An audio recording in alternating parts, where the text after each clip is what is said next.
Hello dears, അപ്പം നല്ല north Indian സ്റ്റൈലുള്ള നല്ല അടിപൊളി ഫിഷ് കറീൻ്റെ റെസിപ്പി ആയിട്ടാണ് കേട്ടോ ഞാൻ വന്നിട്ടുള്ളത്. അപ്പോൾ ഈ മീൻ കറി ഉണ്ടാക്കുന്ന കമലേട്ടനാണ്. കമലേട്ടൻ്റെ ഒരു സ്പെഷ്യൽ റെസിപ്പിയാണ്. അപ്പോൾ ഈ ഒരു മീൻ കറി ഉണ്ടെങ്കിൽ നമുക്ക് ഒരു പ്ലേറ്റ് ചോറിന് വേറൊരു കറി ആവശ്യമായിട്ടില്ല. അപ്പോൾ നമുക്ക് ഈ മീൻ കറി എങ്ങനെ ഉണ്ടാക്കുന്നതെന്ന് നോക്കാം. അപ്പോൾ നമ്മൾ ഈ മീൻ കറി ഉണ്ടാക്കാൻ വേണ്ടി ഉപയോഗിച്ചിരിക്കുന്ന ഫിഷ് കട്ല എന്ന് പറയുന്നൊരു ഫിഷാണ് കേട്ടോ. ഇവിടെ വളർത്തുന്ന ഒരു ഫിഷാണ്. അപ്പം നമുക്ക് നോക്കിയാലോ. അപ്പോൾ രാവിലെ തന്നെ ഞങ്ങൾ ഒരു വെറൈറ്റി ഫിഷ് കറി ഉണ്ടാക്കിയാലോ വിചാരിച്ച് നേരെ മീൻ മാർക്കറ്റിലേക്ക് വിട്ടു കേട്ടോ. അപ്പോൾ അവിടെ പോയിട്ടാകുമ്പോഴുള്ള കാഴ്ചയാണ് ഈ കാണുന്നത്. ഈ ഒരു കുട്ടി അവിടെ ചെണ്ടയും കൊട്ടിക്കൊണ്ടുണ്ടായിരുന്നു. അപ്പോൾ നല്ല മീശയൊക്കെ വെച്ച് കാണാൻ നല്ല ഭംഗിയുണ്ടായിരുന്നു കേട്ടോ. അപ്പോൾ അത് കഴിഞ്ഞ് ഞങ്ങളിതാ ഈ കാണുന്ന ഫിഷാണ് കേട്ടോ വാങ്ങിയത്. അവിടുത്തെ കടലത്തെ ഇളമ്പക്കി അവിടെ ഉണ്ടായിരുന്നു. അതുപോലെ തന്നെ ജീവനുള്ള ഞണ്ടും അവിടെ ഉണ്ടായിരുന്നു കേട്ടോ. അപ്പോൾ ഇത് കടൽ ഞണ്ടല്ല, നമ്മളെ കായലിലൊക്കെ സാധാരണ നാട്ടിലൊക്കെ ഉണ്ടാകുന്ന ആ ഒരു ടൈപ്പ് ഞണ്ടായിരുന്നു. അപ്പോൾ ഞങ്ങളിതാ വേഗം മീനും വാങ്ങി നേരെ വീട്ടിലേക്ക് എത്തി. നല്ല അടിപൊളി ഫ്രഷ് മീനായിരുന്നു. അപ്പോൾ നമ്മൾ പെട്ടെന്ന് തന്നെ മീൻ ക്ലീനായിട്ട് എടുത്തിട്ടുണ്ട് കേട്ടോ. ആ ക്ലീൻ ചെയ്ത മീനിലേക്ക് 1 ടീസ്പൂൺ മഞ്ഞൾപ്പൊടി, 1 ടീസ്പൂൺ മുളക് പൊടി, അതുപോലെ തന്നെ ആവശ്യത്തിനുള്ള ഉപ്പും അതുപോലെ തന്നെ ഒരു ചെറുനാരങ്ങയും ചേർത്ത് നന്നായി ഒന്ന് മിക്സ് ചെയ്തെടുക്കുന്നുണ്ട്. ഈ ഒരു മീൻ കറിക്ക് നമ്മൾ മീൻ ഫ്രൈ ചെയ്തെടുക്കേണ്ടതായിട്ടുണ്ട്. അപ്പം ഈ ഒരു മസാലയൊക്കെ ചേർത്ത് നന്നായി മിക്സ് ചെയ്ത് അരമണിക്കൂർ നമ്മൾ റെഫ്രിജറേറ്ററിൽ ഇത് വെക്കേണ്ടതായിട്ടുണ്ട്, മസാല ഒന്ന് സെറ്റായി വരാൻ വേണ്ടിയിട്ട്. അപ്പം ഈ ഒരു അരമണിക്കൂർ കൊണ്ട് നമുക്ക് മീൻ കറിക്ക് ആവശ്യമുള്ള ഗ്രേവി ഉണ്ടാക്കുന്നതാണ്. അപ്പോൾ അതിന് വേണ്ടി ഒരു പ്ലേറ്റിൽ നമ്മൾ 1 ടീസ്പൂൺ കുരുമുളക്, 1 ടീസ്പൂൺ ഉലുവ, 1 ടീസ്പൂൺ പെരിഞ്ജീരകം, 4 വറ്റൽമുളക്, 1 ടീസ്പൂൺ കടുക് എന്നിവ എടുക്കാം. പിന്നെ അതിന് ആവശ്യമായ 2 സവാള എടുത്തിട്ടുണ്ട്. പിന്നെ ഒരു തക്കാളി, കുറച്ച് ഒരു അല്ലി ഫുൾ വെളുത്തുള്ളി, 3-4 പച്ചമുളകും. ഇനി നമ്മൾ ഗ്രേവി ഉണ്ടാക്കാൻ വേണ്ടിയിട്ട് ഈ എല്ലാ ചേരുവകളും ഒരു മിക്സി ജാറിലേക്ക് ഇട്ട് കൊടുക്കുകയും ചെയ്യുന്നത് കേട്ടോ. നമ്മുടെ തക്കാളിയും സവാളയും അതുപോലെ തന്നെ കുരുമുളകും ഉലുവയും അപ്പോൾ നല്ലൊരു ഇത് ഗ്രൈൻഡ് ചെയ്ത് വരുമ്പോൾ നല്ലൊരു സ്മെല്ലുണ്ടാവും കേട്ടോ. അപ്പോൾ ആ മീൻ കറി നല്ല അടിപൊളിയായിരിക്കും. അപ്പോൾ ഇതൊക്കെ നമ്മൾ ഓരോന്നായിട്ട് നമ്മൾ മിക്സി ജാറിൽ ഇട്ട് കൊടുത്തു. ആ സമയത്ത് നമ്മൾ മീൻ കറിക്ക് ആവശ്യമായ പുളിയും കുതിർത്ത് വെച്ചിട്ടുണ്ടായിരുന്നു. അപ്പോൾ ഇതാണ് കേട്ടോ നമ്മളെ ഫൈൻ പേസ്റ്റാക്കി എടുത്ത ആ ഗ്രേവി. ഇത് ഓപ്പൺ ചെയ്യുമ്പോൾ നല്ലൊരു സ്മെല്ലുണ്ട്.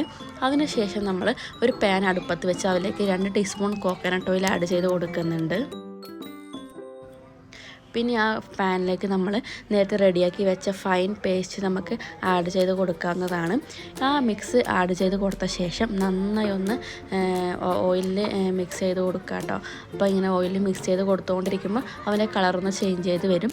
നമുക്കൊന്ന് 10 മിനിറ്റ് അടച്ച് വെച്ച് ആ മസാല ഒന്ന് വേവിച്ചെടുക്കാം. ആ ഒരു സമയത്ത് നമുക്ക് ആ ഫ്രിഡ്ജിൽ നേരത്തെ നമ്മൾ വെച്ച മീനെടുത്ത് ഓരോന്നായി പൊരിച്ച് തുടങ്ങാം. അപ്പോൾ ഒരു സൈഡിൽ കമലട്ടൻ ഗ്രേവി റെഡിയാക്കിക്കൊണ്ടിരിക്കുന്നുണ്ട്, ഒരു സൈഡിൽ ഞാൻ മീൻ ഫ്രൈ ചെയ്തെടുക്കുന്നുണ്ട് കേട്ടോ. അപ്പോൾ ഞാൻ ഫസ്റ്റ് ട്രിപ്പ് ഇട്ടിട്ടുണ്ട്. ഇനിയും 2-3 പ്രാവശ്യം ഇടേണ്ട അത്രയും മീൻ ബാക്കിയുണ്ട് കേട്ടോ. അപ്പോൾ നമുക്ക് മെല്ലെ മെല്ലെ ഇത് പൊരിച്ചെടുക്കാവുന്നതാണ്. ഇനി നമുക്ക് ആ മസാല ഓപ്പൺ ചെയ്ത് അതിലേക്ക് ആവശ്യത്തിനുള്ള വെള്ളം ഒഴിച്ച് കൊടുക്കാവുന്നതാണ്. ഇപ്പോൾ നോക്കിയാൽ മസാലയുടെ കളറൊക്കെ നന്നായി ഒന്ന് ചേഞ്ച് ചെയ്ത് വന്നിട്ടുണ്ട് കേട്ടോ. പിന്നെ ആ വെള്ളവും കൂടി ചേർത്ത് നന്നായി ഒന്ന് മിക്സ് ചെയ്തെടുക്കണം. എന്നിട്ട് നന്നായി ഒന്ന് പതച്ച് വരുമ്പോൾ നമുക്ക് വീണ്ടും അതിലേക്ക് മസാല ചേർത്ത് കൊടുക്കേണ്ടതായിട്ടുണ്ട്. ഇത് നമുക്കൊന്ന് 5 മിനിറ്റ് ഒന്ന് പതപ്പിച്ചെടുക്കാം കേട്ടോ. ഈ മീൻ കറി 5 മിനിറ്റ് അടച്ച് വെച്ചൊന്ന് വേവിച്ചെടുക്കാം. പിന്നെ അതിലേക്ക് നമുക്ക് നേരത്തെ റെഡിയാക്കി വെച്ച പുളിയും ചേർത്ത് കൊടുക്കാം. പിന്നെ അതിലേക്ക് നമ്മൾ ചേർത്ത് കൊടുക്കുന്നത് ഗരം മസാലയാണ്. ഗരം മസാല ആവശ്യത്തിനുള്ളത് നമുക്ക് ചേർത്ത് കൊടുക്കാം. അതിനുശേഷം 1 ടീസ്പൂൺ മല്ലിപ്പൊടിയും 1 ടീസ്പൂൺ മുളക് പൊടിയും ചേർത്ത് കൊടുക്കുന്നുണ്ട്. അപ്പോൾ നമ്മളെ മീനൊക്കെ നമ്മൾ ഏകദേശം ഒന്ന് ഫ്രൈ ചെയ്ത് കിട്ടിയിട്ടുണ്ട്. നമുക്കിനി മീനൊക്കെ നമ്മൾ ഗ്രേവിയിലേക്ക് ഇട്ട് കൊടുക്കാവുന്നതാണ്. അപ്പോൾ നമ്മൾ ഓരോ പീസായിട്ടാണ് കേട്ടോ ഇട്ട് കൊടുക്കുന്നത്. നമ്മൾ നന്നായി ഒന്ന് മിക്സ് ചെയ്തെടുക്കുമ്പോൾ മീനൊക്കെ പൊട്ടിപ്പോകാനുള്ള ചാൻസ് ഉണ്ട്. അതുകൊണ്ടാണ് ഓരോ പീസായിട്ട് നമ്മൾ ഗ്രേവിയിലേക്ക് ഇട്ട് കൊടുക്കുന്നത്. ഇനി നമ്മൾ ഫ്രൈ ചെയ്തെടുത്ത മീനും ആ ഗ്രേവി നന്നായി ഒന്ന് തിക്കായിട്ട് വരണം കേട്ടോ. അത് ഇപ്പോൾ തന്നെ നല്ലൊരു സ്മെല്ല് വരുന്നുണ്ട് കേട്ടോ.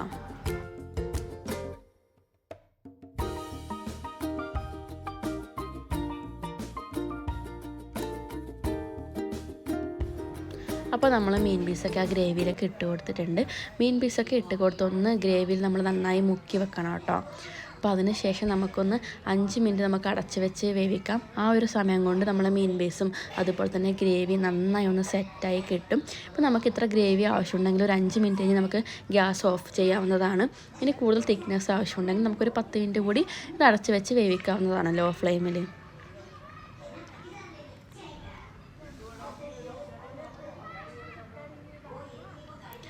അപ്പോൾ നമ്മളിത് 10 മിനിറ്റ് അടച്ച് വെച്ച് വേവിച്ചിട്ടുണ്ട്.